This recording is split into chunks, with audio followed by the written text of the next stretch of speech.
Welcome to today's podcast. It's worth considering. Does it seem to you that the Christian life is a bit out of control?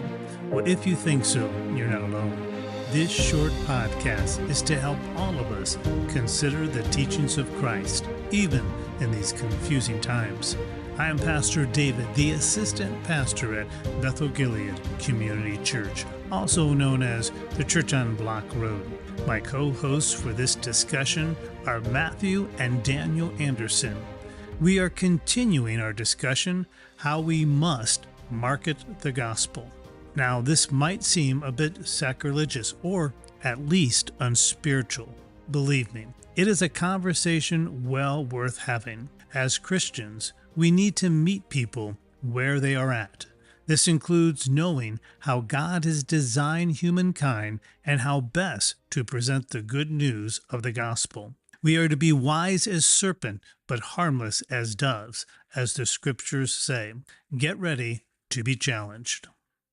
The church I'm attending now has almost 10,000 members that attend over over like 8 different campuses, and there's an audience for that. But I would say even at the church I'm attending, nearly every sermon connects back to the gospel in a way that would be seeker friendly. And so, that's an example of a church that's definitely geared toward the further end of the customer awareness spectrum.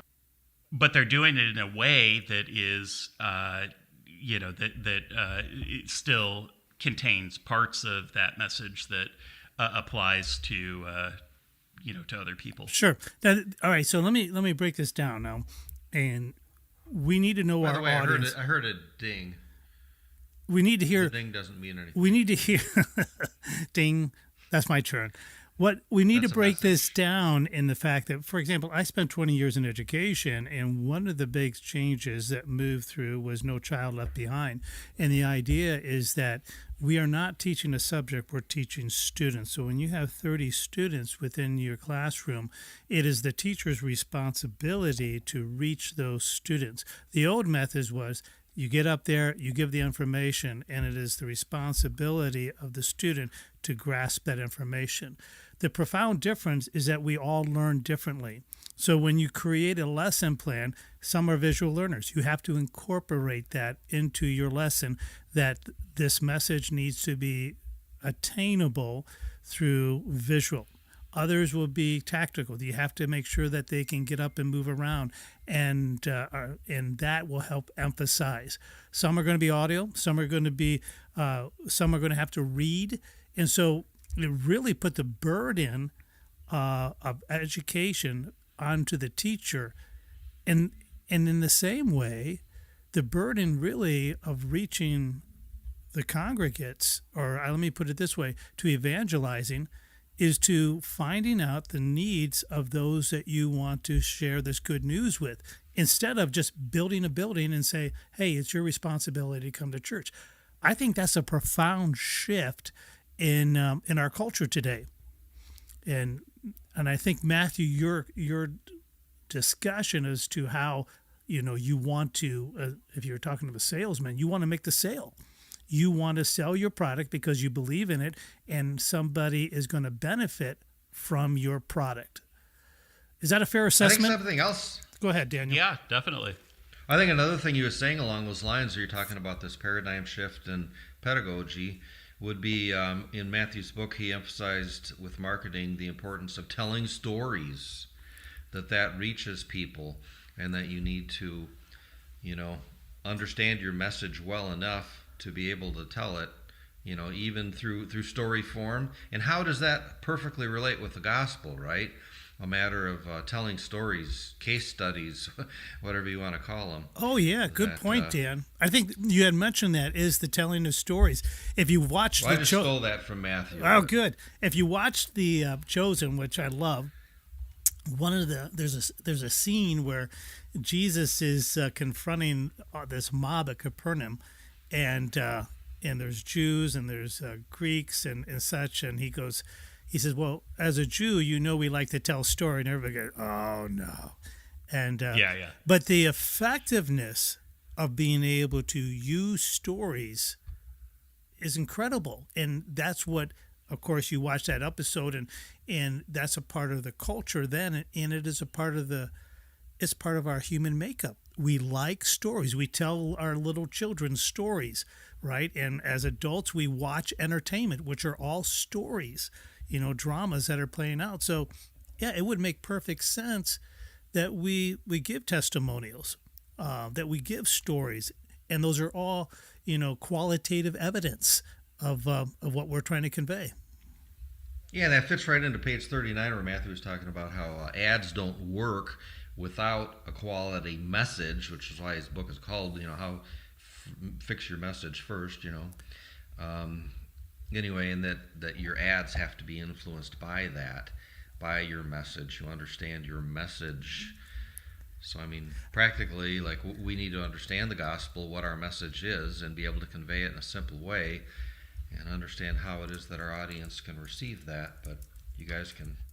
Yeah, I think, to bring it back to evangelism, you sometimes see criticism of kind of a more contemporary sermon style where, it's like, it's just one story after another. And, those criticisms maybe have a place in, the way some pastors will give a sermon and water the message down too far. But if you think about it, it is almost impossible for us to think about anything without putting it in a story form. Our thoughts almost always have a beginning and a middle and the end, and they progress from some sort of complication to another. And, we understand, in many ways, the way we understand the world is through expectations of, what will happen when we do things. Well, those are stories. If I throw the ball, it's going to hit the ground. Or if I throw the ball at the window, it's going to break the window. That's just a little micro story. They have conflict, right? There's got to be drama. There's got to be conflict. Otherwise, why in the world are you telling the story? Yeah, exactly. And so that's one of the things I talk about, if whether you're doing marketing or whether you're doing evangelism, if you can look at your message and you can't identify the story structure in there, it's probably going to be ineffective.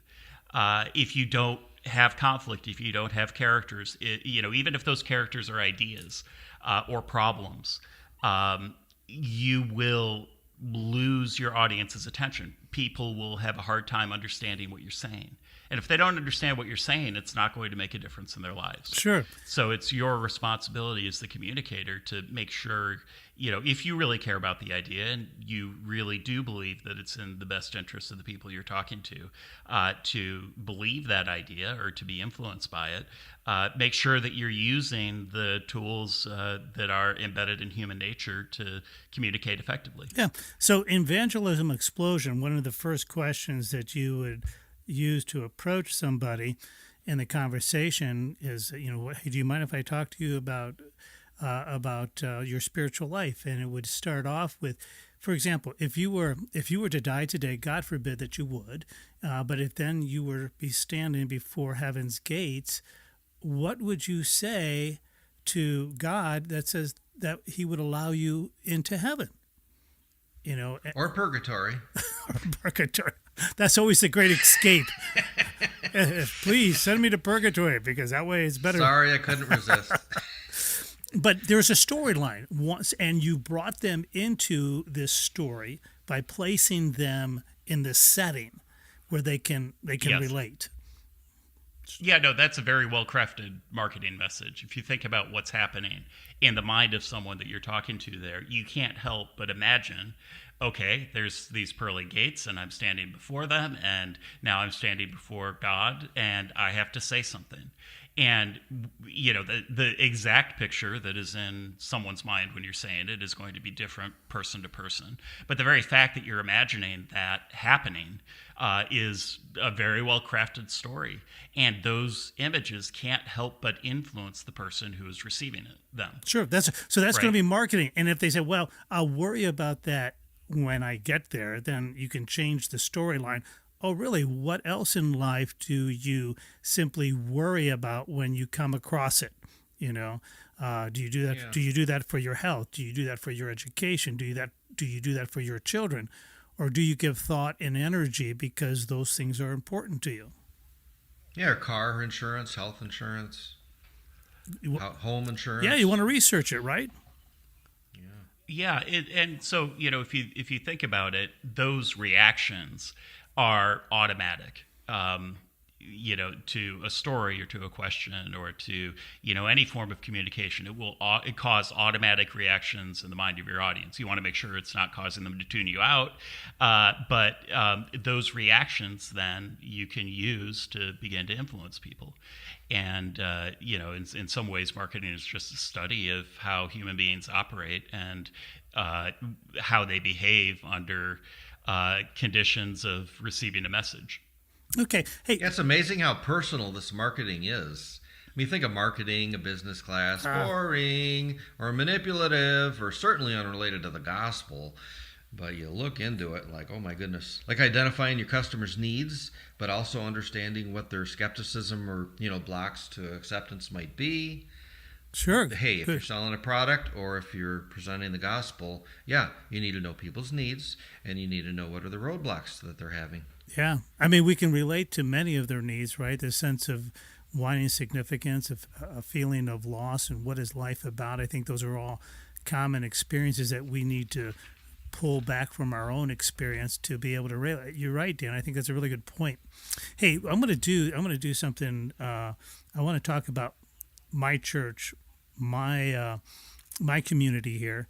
And Matt, I'm going to give you an opportunity to say what are the things that we need to consider? I need to consider to be able to move forward in reaching the people of Branch County in my area. But before I do, well, do you have any statues? No, they did up. Okay, that's a good start. We can borrow some from the Catholic Church. I think they have some that are probably available. But how? Well, before I get there, I wouldn't recommend adopting idols. But oh wow, here we go again. But hey, before I do that, I want to tie this back. About to the first Great Awakening and the second Great Awakening and the profound difference between these, because I think it really sets the stage for what we're going to be talking about. In the first Great Awakening, just as a bit of history, we had George Whitefield, or Whitfield, I should say, and he came from England, and he came and first of all he started bashing many of the pastors of New England colonies, that their churches are dead, this, that, and the other. He was very theatrical. He got some attention, but realized that he was being too harsh because people weren't responding. So he tempered his message, and there was this, at that time, it was very Calvinistic, meaning that God's providence. They strongly believed that everything is according to God's predetermined, purposes, and but yet they were very sensitive to make sure that they were changing their approach, and so it was very spirit oriented. Okay, this Great Awakening, people coming in tens of thousands to hear George Whitefield, and as he would present his sermons, and they were very theatrical. He had a background in theater. But he always would contribute it to the Holy Spirit. But yet, that piece of drama, that storytelling, to be able to use his voice and position his stage, and then using the media. He used the newspapers, and Benjamin Franklin published his sermons, and they spread out. And then he used other people to go ahead and to prepare the way before he came into a town, so that they would know that he was coming, and they would already have received pamphlets about some of his messages. So it's kind of like Jesus sending out the 12. Then we have move into the second Great Awakening, and that's going to be Charles Finney. He says, listen, we have to take advantage of the press. We have to take advantage of laymen. We have to take advantage of preparing the soil, and that is not spiritual. He goes, we do have to pray, but God will always honor his word. So therefore, let's just go out, do the homework, do the woodwork, all the hard work, and let's present the gospel and there will be a response. And that approach we see today, with the Franklin Graham. He just went all the way along down by you, Matthew, along Texas, all the way up to California with about 7 different stops. And he prepared the way and communities, and then he came and he had his big open presentation, and people responded. So that's beautiful. Yeah, and so we're seeing that there are things that are spiritual. We're not saying that God's Spirit, matter of fact, God honors His word and the message of the gospel, as you said, Matthew. We don't want to water that down, but we want to do everything we can, do our homework, so that those bridges are being built, and that they effectively, they're being built, and people can come to Christ because of it. So, all right. So what we're talking about is spiritual, all right, but it is also practical. And practically speaking, Matthew. Well, just because it's practical doesn't mean it's not spiritual also. Oh, if you believe that human beings are fundamentally spiritual, the message that you communicate to them and the responses they have are at least in part spiritual. Yeah, good point. I'm glad you mentioned that. There is no division between secular and spiritual. We are. Can I butt in here? Sure, go ahead, Dan. I love your talking about the first and the second Great Awakenings and what you can glean from methods that they used, Whitefield or later Finney and Moody. I think too often I find that sort of thing being poo-pooed. I mean, I know, unfortunately, the history in the Catholic Church, evangelism has obviously been extremely powerful with St. Francis or whatever. But anyway, typically now, I was talking with a Baptist pastor, and I said, it's really strange. I'm doing the St. Paul Street evangelization, and so often Catholics seem to think that's for fundamentalists to be doing. What the heck? And in the past, the Baptist pastor retorted that, don't think that's just Catholic. What we're getting in the Baptist church is, that's the pastor's job. And these things that we're talking about, these psychological things and these thinking through how it is, what is your message, where is your audience, what are the obstacles they're having, how are you going to approach this and tailor this into the different, markets, that is, practical / spiritual, absolutely. So I love at the end of Matthew's book, we're on page 224, he talks about you have actually a moral duty to advertise effectively. Oh, wow. Because so often we can think, I can't ask for money. I mean, that sounds worldly. And like maybe I don't really believe God to supply. Or I can't ask somebody, like through an altar call or whatever, because, they might think that through the organ music or whatever, the worship band, that we're manipulating, or the incense, or whatever it is, that we're just manipulating people. No, we're dealing with human psychology. Sure, it could be manipulative. Hey, what could not be used in a bad way? Duh, right? Okay. But that you have a moral duty to advertise. Ask for the sale, right? Do you want to expound on that, Matthew? Well, yeah, I can. I mean, it goes back to what we were talking about earlier, that if you really believe that your message is in the best interest of your audience, and your audience has a real problem that maybe they don't know how to deal with, walking away from that is, walking away from trying to communicate effectively is basically depriving them of the help they need. And I can't think of anything else that's more disrespectful or, in some ways immoral than not helping people that you can help. I've been in marketing now for almost 25 years. I've had hundreds of clients, and I would say one pattern I've seen is that my clients who are the best people with the best motivations and who've really developed products that truly help people are almost always the ones that are most reluctant to market their product effectively. Wow. Because, they just assume that a good product will sell itself. And that's not the case. I've seen some of them who, ought to have made, and helped millions of people end up going out of business because they just are, are reluctant to engage in marketing because they think it's manipulative. And I see the same tendency in the church sometimes, where we stay cloistered in our buildings and try to serve the needs of the community, but we're not willing to do what it takes to reach people in our culture. And every time I read the Gospels, it reminds me of the Pharisees who were critical of Jesus and the disciples for engaging in conversation and even sharing meals with sinners. If you're not willing to go out and actually find people where they're at and communicate to them in ways that they're going to hear it, I have to wonder if you're actually fulfilling the commands of the Great Commission. Well, thank you for spending time to listen to today's podcast, the second in the series, Commanded to be Wise as Serpents, but Innocent as Doves. We hope you continue to tune in and don't drop out as we continue with conversations that make a difference in our lives.